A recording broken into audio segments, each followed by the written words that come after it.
This is the Lone Creator YouTube. We hope this video helps.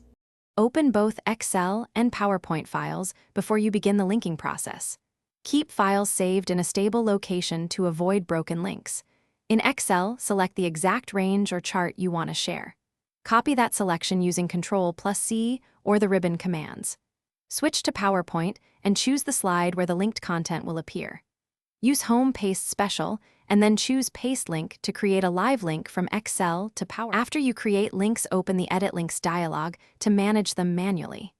In PowerPoint, go to File Info or the ribbon to find Edit Links to Files. There you can update, change source, or break a link if needed.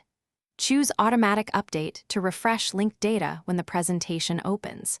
Consider saving both files in one consistent folder to prevent broken links from moved or renamed files.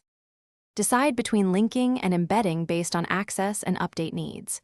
Embed when you need a static snapshot or when recipients lack access to Excel. Linking is best when you expect frequent updates and can share the source file. Paste as picture for consistent formatting, but remember it will not update with source changes. Test links on a different computer before presenting to ensure linked updates and file paths work correctly. Thanks for watching. Consider subscribing if we helped you.